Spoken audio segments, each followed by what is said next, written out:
This is the most insane TV show I've ever seen. I find the woman irritating, obnoxious. If I lay my hands on you, dear, there'll be nothing left of you. I do have to hold her back a bit. Then when you turn your back, I'll stab you. We go to bed at 9 o'clock.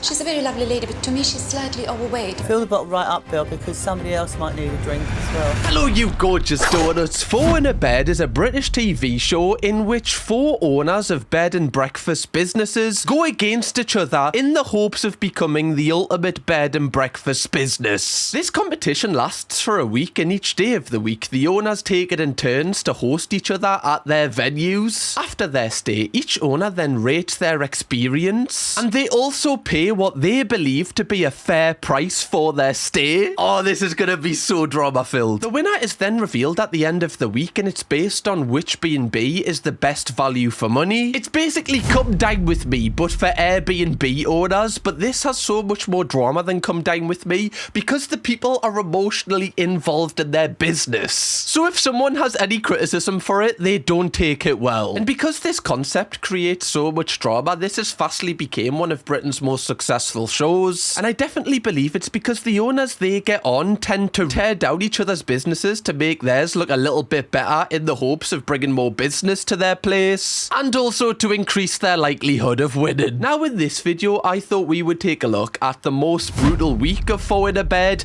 It features some mental things. Multiple incredibly heated arguments that create such awkward moments. Some of the worst owners that I've ever seen that I can't believe actually run a thriving B&B. Many of the owners have civil wars and arguments between themselves, which creates even more drama. And there's one specific moment later in this video that genuinely has me questioning why they uploaded this episode at all. And of course, at the end of this video, we're going to take a look at which of these B&Bs is still open today, 15 years later. I'm so intrigued. Let's get into it. So the first B&B owners we meet is Galia and Michael, and they're the people that will be hosting the first night. They own a luxury weight loss retreat which is called Slim Maria, and it's based in East Sussex. Galia says the vibes of their place is very gentle and relaxing. However, I feel like her aura gives anything but that. Resistance is futile. That's what she says to me. I would really appreciate if you don't use your own initiative on these things. Yeah, I don't know if this resonates, gentle energy. Also, like, do people go to, like, weight loss retreats? I mean, that's quite a positive thing if you want to go there. But imagine, like, you just booked this place not really realising what it actually entails. You're thinking, okay, I'm going to go to East Sussex on holiday. Can't wait to get a full English every morning. And then you just get paired with an avocado. All I've seen at this place so far is white walls and cabbages. Galia says there is a very strict diet at this hotel. Since I've created this diet, I've lost about 4 stone, and that is in the space of 3 to 4 months. Not the woman I'm married. To me, it looks like because some things worked for Galia, she believes it's going to work for everyone else. Whereas, like, everyone knows with weight loss, it's not a one method fits all kind of thing. One thing that works for someone else might not work for this person. However, it seems like Galia just has, like, the same approach for everybody. Also, this looks like if the show Super Size vs Super Skinny created, like, a luxury retreat. Why is everything so white?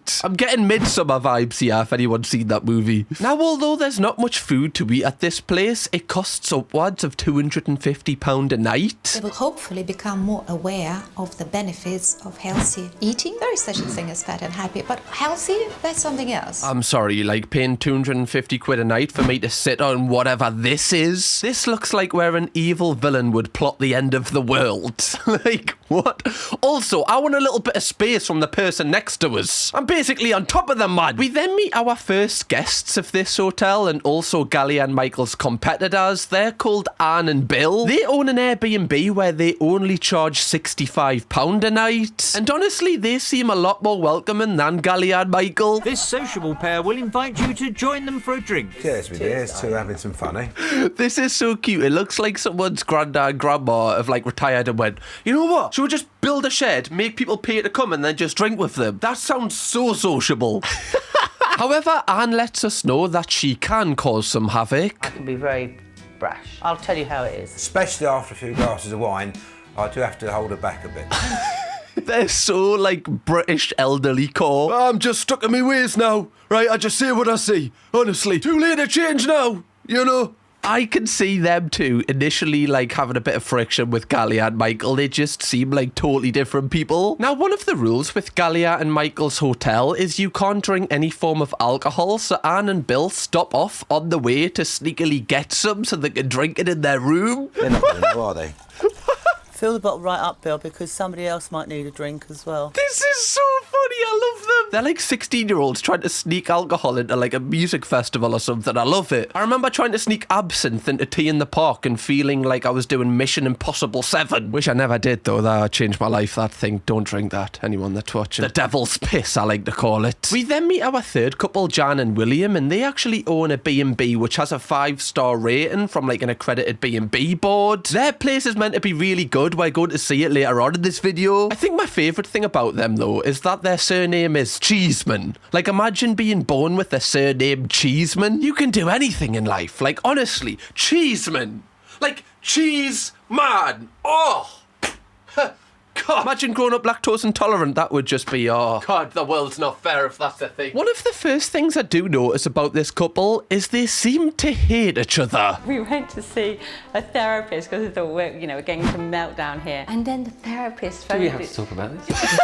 The look on William's face, he was like, love, right? Well, you know, we're on camera to the nation. Do you mind leaving all of this out? You know, obviously that's like confidential, you know, but between us and yeah, cheers, love. She said, I'm terribly sorry. You're the most volatile couple I've ever met in my life. Of course we're volatile. We're not here because we're a breeze. Sorry, I have never seen a man look so miserable than William right now.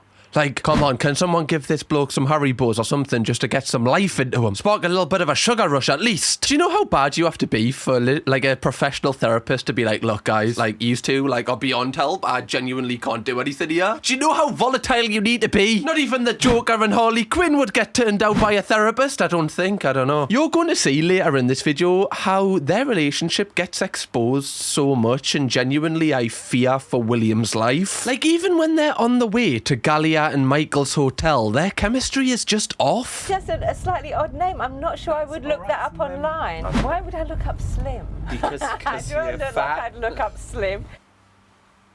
Luckily, I don't think she caught that. Like, I think she was talking when he said that. I don't know, you know, because you're fat.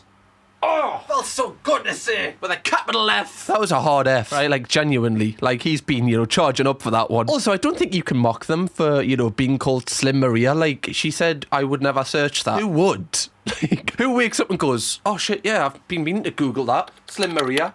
Oh, that's what it is. Great. Class. Also, why is she, like, sitting in the back as if she's in an Uber or something? Yeah, anyway, here's fine, mate. Cheers. Thanks, yeah. Just gonna stick my headphones in. Is that right? Aye, right. No bother. We then meet our final couple taking part in this competition. This is Diane and Max, and they actually own a B&B, which is also a bakery. They've been married for 40 plus years, and they seem to have the best chemistry between them. They seem to actually have a relationship outside of work. I can't think of any serious rows, have we? You always give in.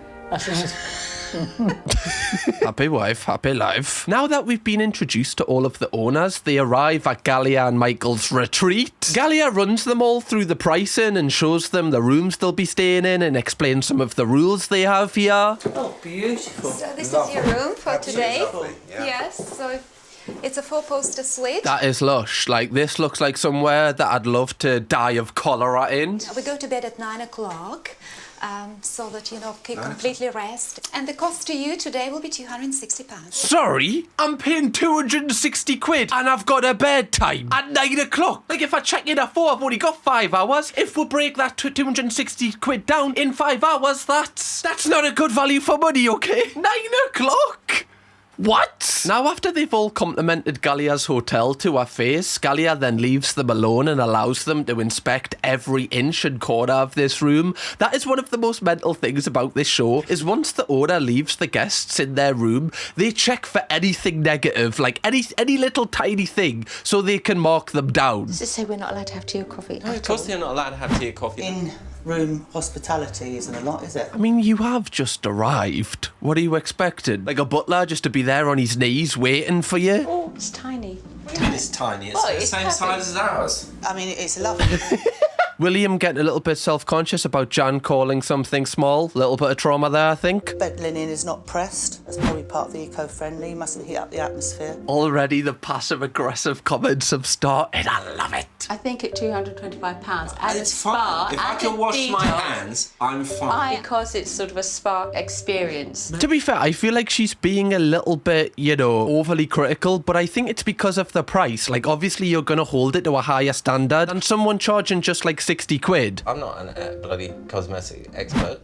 It's Neither are just you. slightly in conquest with what they do. I mean, like, I can stay in any single room, like, put me in any room of a hotel and I'm fine with it. But 260 quid a night and you've got some sort of avatar trees, like, looking over you with, like, I just don't feel like this is worth the money already. I don't know what I would expect for 260 quid, but just not this. Well, I'll be the expert escapologist. I mean, I can't go to bed at 9 o'clock. Now, these initial inspections get so much worse as the week go on when they get a little bit more comfortable with each other, so stay tuned for that. But straight after this, Galia gathers all of the guests in one of the rooms for their first activity, which is Zumba. And the guests seem to get annoyed at Galia because she's not joining in, so they kind of bully her to join in with them. To me, I don't really think it makes a difference if the owner joins in with the Zumba class, but they seem to really care about this. And straight after they finish a Zumba class, they don't get a rest, they're straight into yoga. Really difficult to balance. You can bring your tippy toe down. Sorry. How do you mention it? I know that Anne and Bill are going to be like, this is so pretentious, like we would never stay somewhere like this. But I imagine it probably is annoying for Galia because, like, obviously you kind of just have to put your heart and soul into where you are. But I feel like this would be me and Chloe. Like, something like this would just make me feel uncomfortable because of how serious it is. But I guess for people that actually like this thing, this would be like an amazing retreat, I guess. I am unsure how you're meant to lose any weight if you're only here for a night, though. Surely you have to stay here for like an extended period of time, which then would be like thousands of pounds, which I would rather put into, like, hiring a professional personal trainer or dietitian or something else, someone who actually has expertise in this field. I don't really understand which niche this kind of place operates in. Anne and Bill are starting to get annoyed as they say they've had little interaction with the owners. Yeah, they've kept completely out of the way, actually, they have, yeah. His wife must be at the till counting the money because she hasn't been around either. I definitely think Galia and Michael give the vibes of, like, they almost think they're above everyone else because of the type of place that they own. I honestly think they'd look down at some people like Anne and Bill who own like a £65 a night place. This is why I believe they're not that arsed about interacting with the other people. You are going to see later in this video how Galia does so much interaction that they actually are sick of her later on. I think Anne and Bill are struggling the most at this place because they're used to kind of, just drinking most nights, having a good time, partying. So they decide to stuff the yoga and go back to the room and start drinking their vodka they bought earlier. A recommended glass of water. And vodka. I love that they've just went for Zumba, done some yoga, and now are just going to get on it. Like, what a day. These remind me of my dad and granddad. Like, my dad and granddad still go out on a night out every single Saturday night to, like, all of the party places in Newcastle. These would get on well with them, I fear. One thing I do know is Galia will be fuming when she finds out about this. The show then progresses to the evening where all of the guests are sitting down and ready to try Galia's food for the first time. However, they're already annoyed because all they've been given so far is this some sort of cabbage soup, which, I mean, we did expect because in the intro all we saw was like cabbages. So surely they've got to go somewhere. And Michael can see the guests aren't really having it, so he decides to bring some wine out to kind of loosen things up. The wine was lovely. I tell you what, it was wonderful. If I'd have known, we wouldn't have got half in the room before we left, would we? No.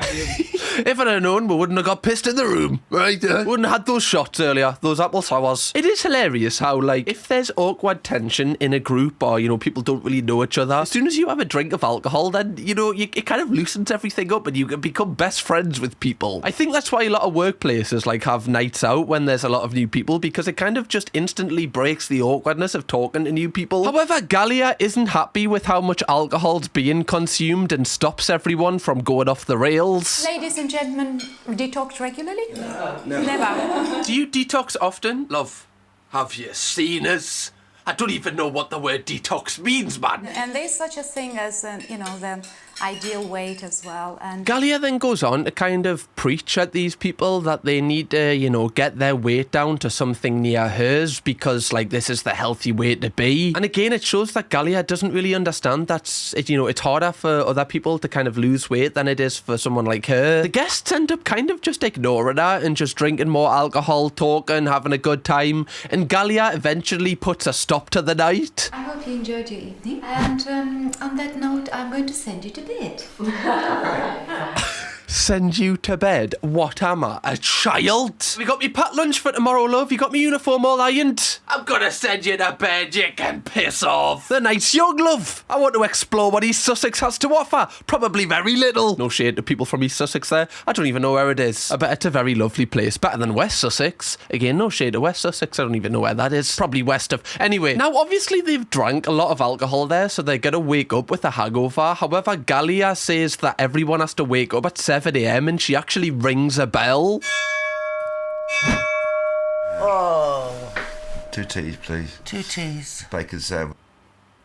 Imagine being like so severely hungover and you hear that fucking bell. I would just be like, oh, come on. I think I'd jump out the window. I would just have enough. I'd just be like, I just can't do this. Like, that is out of all of the things in the world, a big bell is what I don't want to see or hear, you know, when I'm hungover. Take that as you will. The guests then all go down for breakfast and they actually really love it. But after they're fed their food, they're forced to drink this sort of like carrot cleanser drink and they despise it. Now, although the guests did like certain aspects of the breakfast, you can see already that Galia is starting to get on their nerves. She only wants to be with us if she's actually promoting her spa. I mean, she doesn't have a lot to say other than eat healthy or anything. There's no other conversation with her at all. I feel like this is a personal preference thing because if you're going to a B&B or a hotel, a lot of people just kind of want to be left alone and just kind of, you know, when they need something, someone helps them. But it seems like Anne and Bill want like that constant kind of person to always be there and drink with them. I guess it's different, you know, taking part in this competition because you've got to be more involved anyway,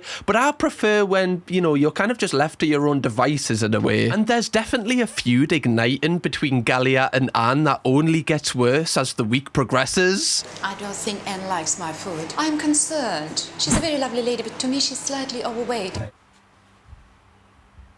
These two are gonna end up killing each other. No, she's a lovely woman, but you know, her weight, you know, it's kind of putting us off her. It's kind of making us think she's a little bit hideous. That's what you really wanted to say, Galia, right? You prefaced it with giving her compliments so that, you know, when you said the negative thing, it didn't seem as bad. That doesn't make you a nice person saying that she's a nice person. It's also just horrible that, like, she's saying this behind her back as well. Like, you know, I know saying it to her face would obviously be awful, but it's just the slyly way it's done. I kind of feel like, I just don't like the way she's commenting on Anne's body when she doesn't even know her, she doesn't know her situation or what. After this, the guests then all go back to their rooms and rate Galia and Michael's retreat on a scale of 1 to 10. There's like loads of questions they have to answer, like how clean it is, the service, the food, all of those aspects. And there's also a final question they have to answer is, would you stay here again? And all of the guests say no, which is obviously very nice of them. The biggest compliment you can give a place. Would you come back?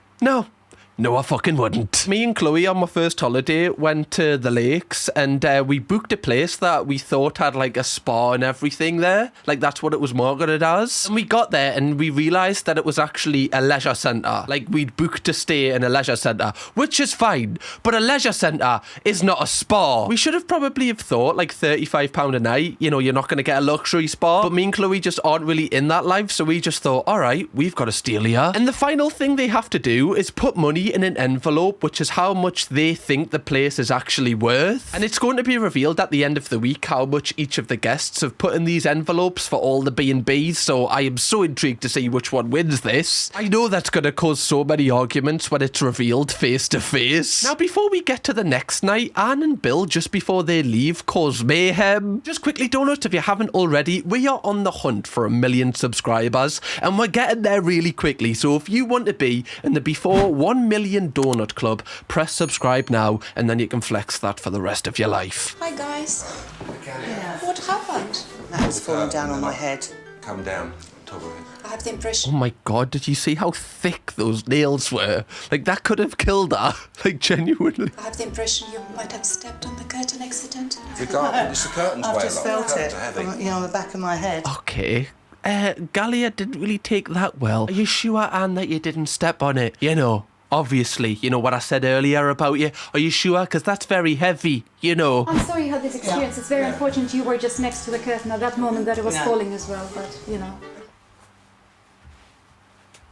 Now, I don't believe that Anne would just kind of drag that down. Like, I don't think she would do that. Obviously, it was an accident, or how this happened wasn't her fault. The way Galia handled that was very, like, she took it to heart. Like, you know, she didn't really handle that in the best way, in my opinion. I mean, there's an accident there, could have been quite serious. And she blamed me for it. And she said, oh, perhaps you trod on the curtain. She's trying to pass the buck. And somebody's got to pay for it. She also said that somebody's got to pay for this. So, like, is this Anne? Has Anne got to pay for this? Like, I don't really think this is, like, the healthiest way to kind of bring repeat purchases to your place. Why would Anne do this? Like, she doesn't get anything out of nails falling on her head. Being a martyr in this situation isn't worth the payoff. You know what, actually, Anne? Maybe if you'd invested yourself into the carrot juice cleanse, that wouldn't have happened. This is bad karma, Anne. Alright? One thing I really do love about the structure of this show is the owners actually read the reviews the guests have left them before they stay at the next B&Bs. So if they get a bad review, they're going to go to the next B&B, like, raging and ready to just pick them apart. That is so good that the show structures it this way. Closer, Slim Maria. Galina, bit standoffish. Right, I'm not Galina. Sorry, it's Gala. Well, of course Galina was standoffish. She was not even here. Who the fuck's Galina? Standoffish? It's hard not to be standoffish when that person doesn't even exist. As hosts, you No, were... they've already done that one. just hang on. Michael, you're getting old and slow. Michael's getting it in the neck now. Right. She's just spraying the pistol. She's just like this, Galia. She's coming for everyone. Bed size too high. So- Difficult for somebody who is possibly Well, no, overweight I wouldn't to get into the bed. It's, I don't know why Galia, whenever she faces criticism, she uses Anne's weight against her. Only Anne. She has this feud with Anne's body for some unknown reason. Would you stay here again? No. Yeah. We don't provide that type of food this type of people would like. I tell you what, Galia, she's a lovely lass, isn't she? God, bless her. Oh, God, I hope she gets loads of Christmas presents this year, bless her. What a sort. Yeah, we don't actually supply the type of food that these people would like. I guarantee Galia, like, has watched every episode of Fat Families like 100 times, like that's her comfort show. Just a guy yelling at people that are overweight constantly, like that is her bed and breakfast, okay? Galia then says she's now fueled up to wreak havoc on the rest of the B&Bs later in this week. I feel like she's gonna unleash the devil. Moving on, the hosts for the next night is Jan and William, who I said earlier own a 5-star B&B. I have been looking forward to seeing their host tonight because they do seem to hate each other, and I just want to see how this plays out. We have our heated moments. That's probably why we got chucked out of therapy. It's because we couldn't see eye to eye. Yeah, that's not a flex. Like, Jan is laughing there, like, yeah, what? That's another award on the books. You guys got kicked out of therapy. What is wrong with you? Are yous okay? What did you say in those meetings where the therapist was like, yeah, gotta wipe my hands with this, unfortunately. Can't have this one on me record. Jan and William actually charge £160 a night, which is around £90 cheaper than Galia and Michael's place, which means they've probably got a better chance of, like, achieving a better percentage of value to money and winning this whole thing, but I wouldn't be sure just how they're talking to each other. Now, speaking of Galia, she's currently on the way to this B&B, and already she has got smoke coming off her. Freshly baked croissants, maybe not. Pastries, maybe not. Bread, maybe not. And water, yes, water please, yeah. Will humans be there? Maybe not. Will Anne's body be attending? Maybe not. This woman is evil. She's also came alone as she said Michael is looking after the business. I have kind of read this as she doesn't want Michael there who can possibly, I don't want to say put her in her place, but kind of, you know, talk her down out of being harsh to everyone else. She's gone rogue now. Okay, like there's zero contact with the outside world. She's ready for war. I mean, pleasant so far. I mean, I love judging houses. The flowers need watering, by the way.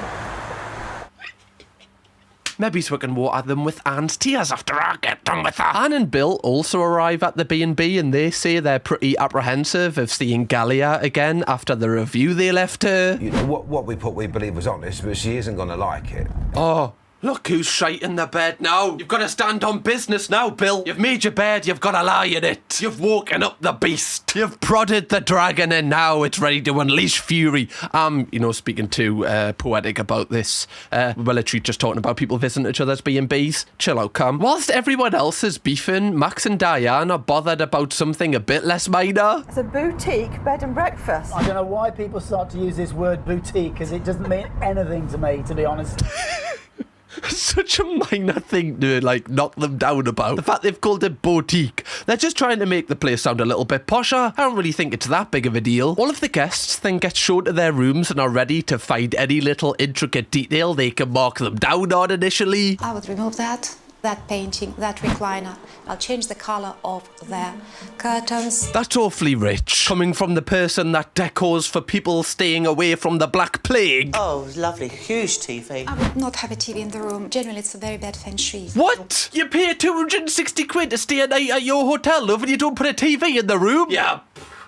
Alright, not a smart TV, but not at least a TV. I've got to rely on conversation. I can't talk. Yeah, we don't have TVs in our rooms because actually, the camera adds like £10 and we just, kind of need to cut those pounds all together. Oh, absolutely beautiful. Good bathroom. I'm not sure about wooden floors. It's probably laminate as well. What are you knocking her down on? That the fact they're laminate? The amount of times people come back pissed and probably spill things. Why would you get pure wood flooring in here? Sleepless night. Probably all right for some people, but not me. Probably all right, for, scum.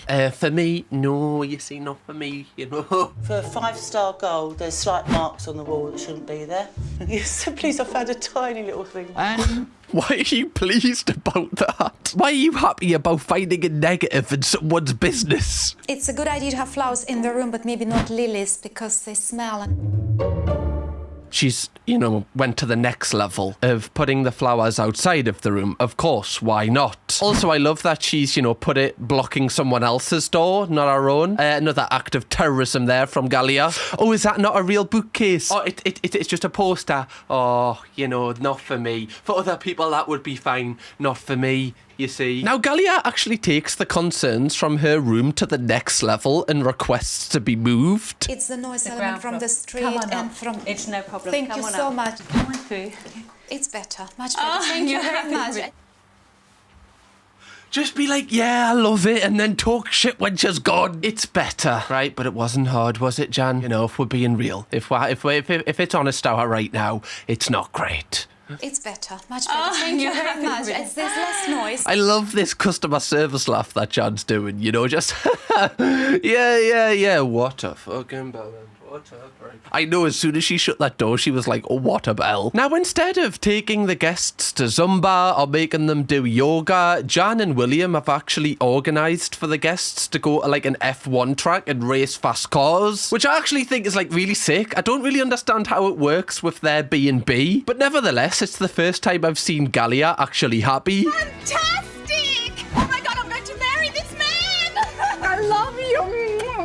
Okay, now we know why Michael hasn't been invited to the rest of these stays. Binned him off, alright? One thing I will give her, even though, she is Marmite, you either love or hate her, at least she has a personality. She makes the episodes fun. Better than sex.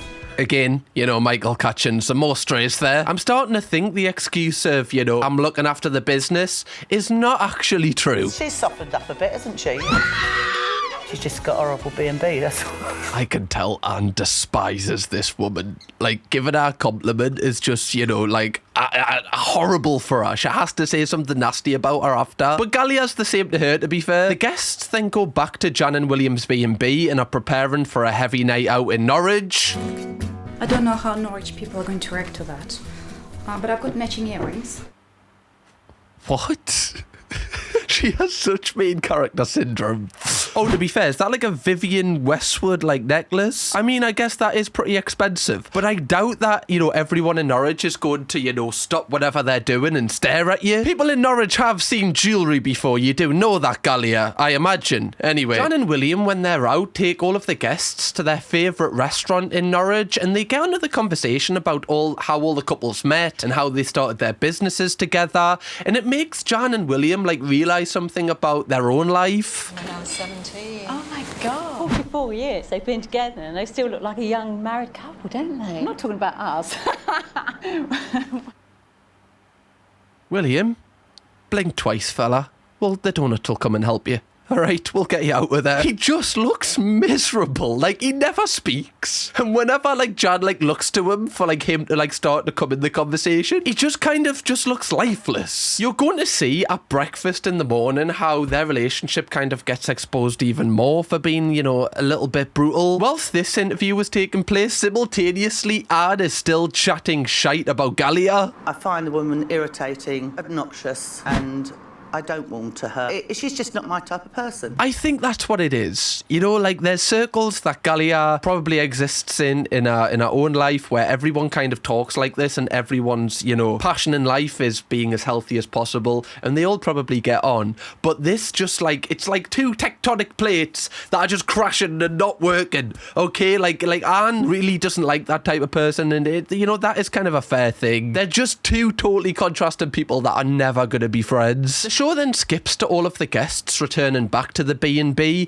and they all have some sort of complaint about it. The rooms have been given a turn-down service. I don't want other people to come and just tidy my knickers unless I ask them. I mean, that is fair. That's always one thing that I worry about when I stay, you know, somewhere on holiday. Or I'm just in a hotel somewhere, like, other people seeing my boxers. I'm like, they're not for you.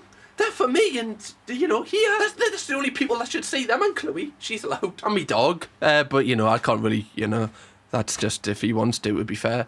Not in a weird way as well, obviously, he's just there. There's no mirror that's near a hairdryer plug. Getting into the shower, there's no grab rail. I have to hold onto the shower screen, which you shouldn't have to do. There's, what, a grab rail? I guess that is more of like a, you know, if you do struggle to get out the bath, but I don't think that's the thing you should mark them down for. Maybe it is, because obviously you have to kind of cater to everybody. I'm thinking kind of selfishly here, because I wouldn't need that. You know, obviously being like, you know, a fine specimen, can't even say the word shit, being a fine specimen of a man, you know what I meant. You knew the line. Well, I can't even speak. Why are words not working? That's what you think when you look at us, right? You're like, oh my God, that is the finest specimen of a man. They're horrible. Is that chocolate? 32 years I've had to put up with this. I'd have murdered them on her wedding night. I only got 12 years. I've been out. I've had 10 years of freedom by now.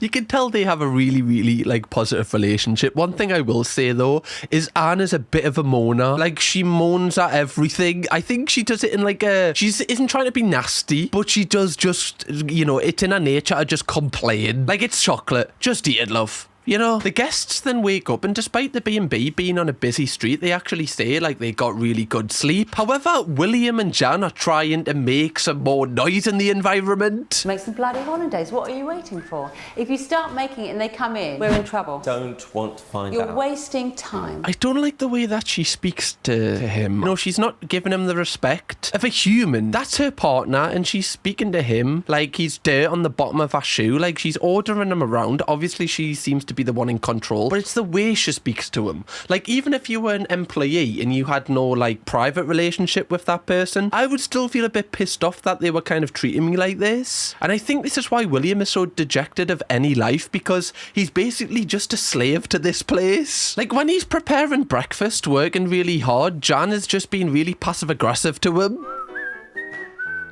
William, really, please, just shut up. He was just whistling. Can a man not whistle in his own house? Like, what? Oh, yeah, that's a rule on the board. No whistling, especially if your name's William. Okay, William's whistles are the worst. He's just whistling.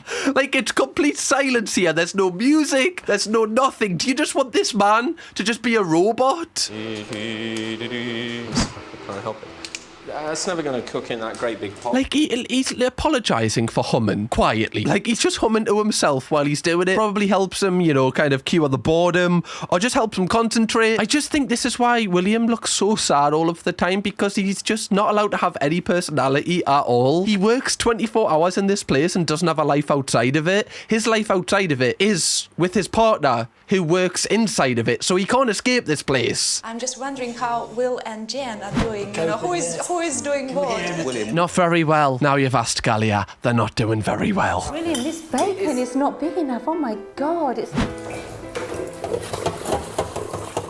I definitely think the producers are trying to tell you something here as well, because it's the way the camera always kind of focuses in on him and it shows him doing a lot of productive stuff. They're trying to tell you something without actually telling you something here. They're trying to show you, despite Jan not talking to him very nicely, he still is really productive and all he does is just work. When Jan goes to take the orders of the guests, it's like a scene from The Office. Any chance I can have buckwheat pancakes with scrambled egg and salad, please? Absolutely no problem at all. That is such a Russian thing. Just... Oh yeah, no worry, Galia, you know, yeah, we'll do something off the menu just for you, love. Thanks for that. I appreciate that. The creativity. It's amazing, really. You fucking twat. Just order something on the menu. That's why we've got a menu. All of the guests then say that they actually love the breakfast and they especially love the bacon, which Jan said was actually awful when William made it. However, the guests are wondering where William is because they haven't seen him all morning and Jan kind of just laughs it off. Also, if you haven't already, please do consider pressing a like on this. Apparently it helps us out and yeah, I would appreciate it. It takes a couple of seconds. Thank you very much. Where are you hiding the man, you know? We can steal him. You can see. He keeps feeding us You this are food. so welcome to steal him. I know she's joking, but I just don't like this. I don't know if I'm just being too sensitive here. Maybe I am. He hasn't had a single second to even say hello to people. And, you know, this is obviously because he's just 100 miles an hour. And when they compliment the food and compliment what he's done, Jan kind of just dismisses it and B's like, oh, you know, he's actually not that good. He's like Cinderella. He's stuck in this place for an eternity. Despite all of the guests saying that breakfast was amazing, Jan is still not satisfied. I think it looks like I never served breakfast like it, and I can't believe that today of all days it's gone out like it has. One thing I think Jan struggles with is like never being good enough, and she like projects that onto other people. Like it's a great trait to have that you're always like, you know, trying to reach for the next level, and that's probably why they have like a 5-star successful Airbnb. She wouldn't be able to get to that level if it wasn't for this trait. However, it's also a really negative thing because you don't show anyone in your life any appreciation because, you know, nothing's good enough for you. Like you projecting that onto William is just going to make him miserable. I say make him. He already is miserable because he clearly doesn't share that same trait. He's just happy to spend time with his wife. You really upset me. I upset you? Yeah. Did I? Yeah. I'm sorry. It's okay. Even there is so telling. You know, like, she says you upset me, and he kind of feels sad about it. He doesn't really combat it, and then he apologises, and then she's happy. It just seems this guy is just kind of a slave to her. And I know that's like a big thing to say, because he clearly loves her and he wants to be there. But he just doesn't seem happy. It's now that time where the guests have to rate their stay and their experience here. And overall, it's a lot more positive than Galia's night. Anne and Bill actually give this place a 10 for everything. There is some specific things that some of the couples pick up on that is very picky, such as they don't like the artwork, the fact that William wasn't there the entire time they didn't like. And one person actually said that a table in the room wasn't to their liking. They didn't like the placement of it, which I just think so weird to complain about. Oh, you've put the table next to the wall. Not for me. I'm gonna have to mark you down for that. That would have got you a 10, but you're down to an 8 now, unfortunately. Marking you down per leg with that one. Despite these little things, every single couple say they would stay here again, and then they decide how much they actually think this place is worth, which we're gonna say again at the end of this episode. Bearing in mind, if they do really like it, they can also overpay, which obviously helps with, you know, seeing the value for money come into play. It'll be interesting to see if they have got a higher mark than Galia. Now, obviously, Jan and William react to all of the reviews, and they kind of seem upset about a lot of it. And how is breakfast at 38 St Giles? Perfect. It's a 10. I'm surprised by the breakfast, I have to say. Yeah, it's really odd that they like You the sure breakfast. you haven't mixed it up? Just take a compliment. You can't get better than a 10. How are you ever meant to be happy if you work really hard and then when people say, we really like your place, you don't like kind of bask in that glory? Because then why are you even working in the first place? Like, what is the point in this? How clean was 38 St Giles? She gave us an 8. They are so mean about their scoring.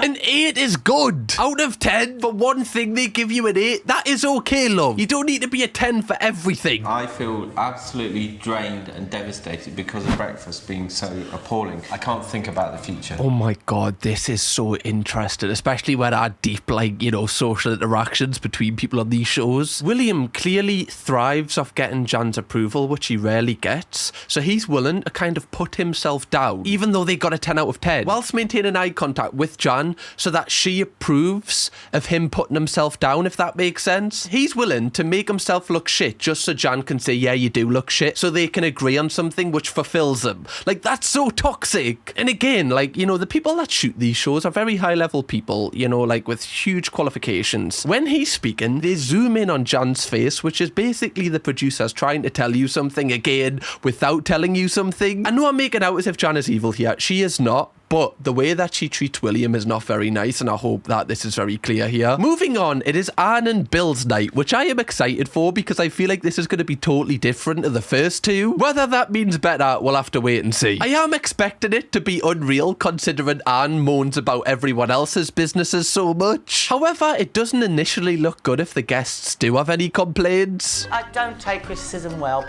I take it with a smile. Then when you turn your back, I'll stab you. Now, their B&B is half the price of Jan and William's and more than 6 times less the price of Galia's. So hopefully the guests don't compare their B&B to, like, you know, the previous two, because they're not really working in the same league here. However, I feel like one person will. Galia. She definitely will hold it to the highest standard. I've travelled all this way to Cornwall to have a look at the countryside. I've got countryside already. I want to see. All right, love. Well, you know, I know you normally order things off the menu. It's going to be pretty hard for us to pick up the B&B and put it next to the sea. Can you see the sea here? I can't. Double room 65 per night. Can I pay 160 and stay somewhere else? No? That's the first time I've ever seen somebody complain about a stay being too cheap. You can pay 160 place at this place if you actually do want Galia, you know, that is within the rules here. Again, once the guests have been shown to their rooms, they get to work to find out everything negative about this place. Also, it is funny coming onto this show knowing that when you leave the guests in their rooms, they're just going to be talking shit about you. Like, honestly, I would have my ear pressed against the door like... Oh, bastard. I'm not waiting until the show airs, okay? Sheep? Can you take me to the sea? I can see fish as well. It's a spare room. It's not ours, it's a spare room. Oh, it's a spare... Oh. Wait, what? So there's a spare room in your room? So do they have to walk in your door to get to the spare room? Could you imagine that? You're staying in a room and like a random person has got the room next to you, but you both use the same door? Oh, don't mind me. Right, I hope you're having a good sleep. Hopefully I haven't woke you up, right? I'm just going to me spare room. There we go. You've got some nice pebbles in off the beach. That would be nice. We have nice pebbles. Nice shells and some real flowers. This is where we're starting to see Diane and Max start to be a little bit bitter. Now, they've been very quiet and kind of in the background to this point, but from this point here, they start to be evil. Why does it matter? Like, it's £65 a night, okay? Like, you can't hold it to the same standard as the previous two. If they put fake flowers in there, that's probably because of a costing thing. Getting actual flowers will cost a lot more. Fairly nice bed linen with some little stains and some more stains. It's just culture. God, anything wrong with a little bit of ambience, Galia? Oh, I know everything in your house is completely white. We like to have a little bit of character here. A piss stain here, a sick mark here. It just shows that fun was had in this room. Here we go. So, Wild... I love how petty they are. Just, oh, you wouldn't get that in my retreat. No, you wouldn't. Oh, no. Plastic? Is this luxury? Yeah, but it's plastic. Look. Like, it's 65 quid a night and you're complaining that you've been given a plastic cup. Why does it matter? Like, why does it matter the material of the cup? You're only here for a night. Just be happy they've given you a cup. Soap on the door. Maybe toothpaste as well? Definitely toothpaste. Toothpaste on the door? Do people brush their teeth with the door now? Just like, don't, love, I'll be like 2 minutes. Just fucking, right. Why would there be toothpaste on the door? Anne and Bill then decide to take all the guests on like a tour of the local area, and for some reason they take them to the graveyard. Anne and Bill are taking their guests to do the same with the area. In Galia, this is where you could end up if you don't quiet down, love. They do set up some activities for them, such as Cornish dancing. However, Anne refuses to take part, which Galia calls her out on because Anne called Galia out for not taking part in the Zumba class that she kind of set up. So I do understand why Galia's calling her out, because she's been a little bit hypocritical here. The show then progresses to the night time, and Anne and Bill have took all of the guests into their shed for some pre-drinks. They then head out to a local restaurant where the bickering commences. So when shall I check you in? If I lay my hands on you, dear, I don't cope. There'll be nothing left of you. I feel like Galia's trying to, sign Anne up to a weekend of chips and Ozempic. Maybe it's not the chips, that would be counterproductive. If I lay my hands on you, there'd be nothing left of you. Galia, I feel like, if you and Anne were gonna, go at it, I'm putting my money on Anne. I feel like she's just been through a bit more shite. When you're a big person, that is the one thing that really does make your hackles stand up. And I really do understand this, because obviously I think the reason Anne is getting so annoyed at this is because it probably, as she's admitted, it plays into some insecurities. Like she said, she's always been like a bigger girl in her words. So if someone's constantly like reminding you of that, like it's only just going to make you feel like utter crap. I also think Galia is kind of at a disadvantage in just being in this process at all, because the people that come to her place is so niche. Like, I wouldn't book there. Like, most people wouldn't book to go to a weight loss retreat. So automatically, she's kind of on the back foot because, people are going to mark her down as it's not to their taste already. Whereas all the other places, anyone can really stay at. She was just going on and about her business, her diet. Over the top of it, of course. But I don't think she's having to go at you at any stage. Well, why does she keep looking at me? Now, again, this is interesting because Bill's saying that she didn't actually say anything to you. So I wonder if, Anne is just insecure about it, that the fact this has even been brought up in conversation is just triggering her in a way. I do think Galia knows this, which is why she does constantly bring it up. But even Diane is now piping up now. I told you, Diane is rising from the shackles, from the shadows, just like Bane in the Dark Knight. She's ready to take over. She starts interrogating everyone about the business models and the bad things and why they might not work, which is awfully brave considering her and Max haven't hosted yet. So far, they've kind of went under the radar and kind of shined themselves in a good light, so this is very, very bold and brave from them. I also feel like throughout the process, she's rarely had anything nice to say about any of the other places. She's just a lot more subtle and sly with it. Like, Galia very much kind of says it to people's faces, whereas Diane and Max just say it to the cameras without anyone else really knowing what they're like. So I am intrigued to see how good her Airbnb is.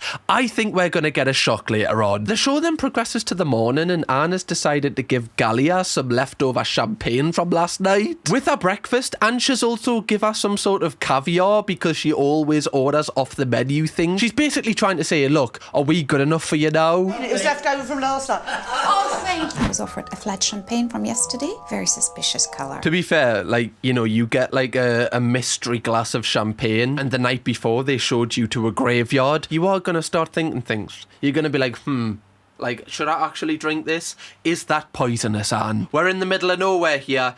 We're not next to any sea, any form of life. You could kill me and nobody would know. I don't know what to say. A little bit tacky, no? Have you got any lemons? I have got some lemon, but if you'd like to taste it... Also, I don't really like what Anne's doing here because she's give her breakfast, everyone's eaten, and she's just kind of over her like this. It's a little bit intimidating, and I feel like our emotions are getting the better of her now. She just wants to see the fall of Galia. I'll give her caviar, smoked salmon, scrambled egg, champagne, new lemon. She fucking hates that. The guests then do their reviews, and overall they're pretty average, which Anne and Bill seem to be annoyed at. However, I feel like they have got one of the best chances of winning because the guests only need to pay 60 quid compared to 260 for Galia's. So in terms of percentage value for money, they've got a pretty good chance of winning this thing. I feel like with the service they provided, 60 quid is a pretty fair price. Moving on, it is now time for the fourth and final night, Diane and Max's. Now, they've kind of been a dark horse else in this whole process. All of the other guests on the way to this place have said they believe this one's gonna win because of the way that Diane and Max kind of carry themselves. They very much like ooze confidence and class, or at least that's what they want people to think. All of the other owners have also said that after last night where Diane was grilling everyone, very clearly Diane wants to win this thing the most. Again, she's kind of set herself up for failure here, so this should be really interesting. And obviously after we see this night, we also find out who the winner is, okay? Anyone but Anne or Galia, okay? But then also, I don't even know if I like anyone really in this. All of the guests get shown to their rooms and they get told that their rooms are around £80 a night, so around £20 more than what the previous nights were, and also significantly cheaper than the first two. And of course, the guests search every single ounce of this room to find something negative. It's 4 in the bed. What do you expect at this point? New bed linen, lovely. Wow. Oh, the more we get into this week, the more apart from like all of our, fat shaming comments, apart from our fat shaming comments, she seems kind of sound. Yeah, not really. Her facial expressions are just so fucking funny, man. Can I go back to Bill and Anne's place?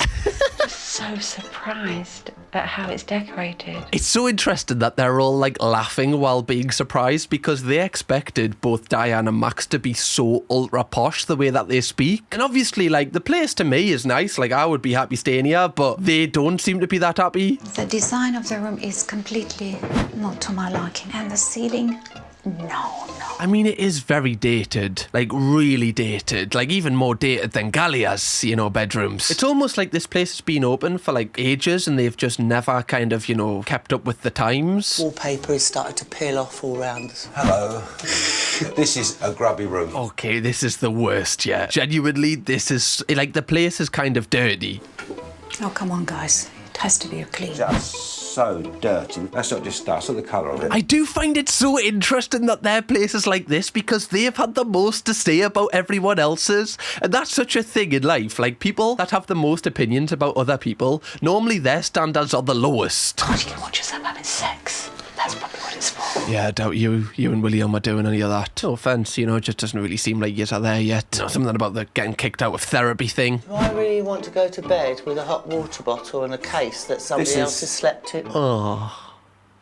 Yeah, that's a little bit... If it's got stains on as well, that's a little bit grubby, You don't know where that's been or on who. I mean, I'm already compromising my standards by going through the hole to my own bathroom. The least they can do is just clean it. What? Like walking past the toilet to the bath is like going beneath your standards. That's a new one. If I can see the toilet from my bath, I don't want it. Okay. After this, the guests are then taken to learn how Max bakes all of the bread because he's basically the head baker of the bakery and Diane kind of sorts the Airbnb part of it. Whilst this is going on, Diane kind of leaves them to it, which again is interesting because Diane had a lot to say about Galia just leaving the guests to do the classes. Like, I understand, she's probably like just preparing the food for the nighttime, like that is completely fair, but it's just the fact she had something to say when someone else did it. During this bread making class, Galia and Anne again like pick up their feud. These two just have argued all week and it's been so entertaining. They genuinely just despise each other. This argument started because of a feud over gluten-free bread. She did have to say, there you are, Anne, you can start now having gluten-free bread. And I thought, God, I'd ram it right up her. Yeah, that wouldn't be comfortable, getting gluten-free bread up there. Any bread, especially like, crusty bread or tiger bread, that would probably be, if I was given the choice, I'd probably put them last. Is there any bread? Anyway. Deep down, she knows she needs to lose weight to feel better. Why is Galia so obsessed with Anne's body? Like, constantly. Like, why do you care so much, love? Just give it a break. I'll take the water underneath. Start me off. You're doing it. Sorry, you do the top. No, You're in. No, you're in. You have the top, and I'll have the bottom. See, I feel like they're both as bad as each other, because Anne's reignited the feud here. Like, Galia's went, all right, like, you wash your hands, we'll just take turns, and she's like, saying, no, I'll just have the bottom, because she's trying to basically say, I'm beneath you, like, it's very, like, psychological, this. Look at her laughing. Don't scare me. She said, then she will be on the top, and I got scared. I really can't have her on the top. Is that all you've got? Just fat jokes? Is there anything else you have to insult this woman over? It's literally just fat jokes. That is the only thing. You said you'd go where you're scaring me. I thought nothing started yet, girl. Look at Bill's face. Bill's just like, I'm fucking sick of this. Like, I just want to go home. I just want to go home. Like, you don't even win any money for winning this. You just get, like, the ego trip of it. It's not worth it. That is the one thing I do find odd about this, how you don't get any money, I don't believe. Like, with Come Down With Me, you get £1,000. Like, that's a huge prize fund. With this, you just get, oh yeah, I won 4 in the bed. Which I guess it is good for business to say, but still, I feel like they should get some money because the show makes a lot of money off this. Diane and Max then take all of the guests to a local pub, and still, Anne and Galia are going at it. It was quite difficult to know which rooms to put you into. I put them in this room with a nice big bed. And I thought they're going to this room. Yeah, at this point, like, Galia, yeah, it's actually awkward. Like, Anne's just looking down like, can you just give us a break, man? Every hour of the day. I know. Okay, I'm overweight. We've established it. Why do you keep mentioning it? It seems like Anna's just done with it now and has kind of just stopped arguing with her. And when they all return to the Airbnb to go to bed, Anne actually finds a shocking discovery. We actually went to use the toilet and we found that it's brown with old lime scale and old stains on it. Just saying, Bill looks kinda guilty. Bill looks like a guy that just left skiddies in a toilet and isn't on enough. No, that is actually disgusting. Like, if the hotel room, you're paying 80 quid a night and it's got the last person's skiddies in, come on. That's standard, right? You can't do that. I don't want a welcome present from the last person. I'm not buying the house. Okay? Remove the skiddies. Please. That's just basic. Like, the fact they took the piss out of anyone else's establishment when they've got skiddies in their toilet. Wow. Diane and Max have one last chance to save the experience of the guests in the morning. And the guests actually really love their bread, which, you know, is going to be really nice if they have a bakery next door. Once again, Galia orders something that isn't on the menu and the owners get really angry at her in private. I've got to respect her consistency. This woman is just, you know, married to the game of pissing people off. She has asked for things that aren't on the menu, special things done her way, stressing out whoever's cooking. I really hope Galia doesn't win. Like, if she wins, that's only going to fuel her ego and make her act like this even more in her own life. Because even when the owners, like, you know, adapt to her needs, she's still not satisfied. She still complains, but she's complaining about something that wasn't even on the menu in the first place. Hard poached eggs. It wasn't anywhere near first class. Are you okay? Lovely. Well, I mean, at least Galia's just upfront with her criticism. You know, Anne's just a little bit more sly about it. Probably the option that all of us would choose as well. It's now the final time the guests review their stay, and I feel like this is the worst one yet. Like, they've left the worst until last. Which is even more strange because this was the favourite internally between all the owners to win prior to this experience. Would you stay here again? No. Yes, we would stay here again if changes are made. So that's basically a no. Yes, would stay here again if the place was totally different. Diane and Max then read through the reviews and they just seem a little bit petty about it, like they don't really take it well. General cleaning problem, very, very poor, low standard.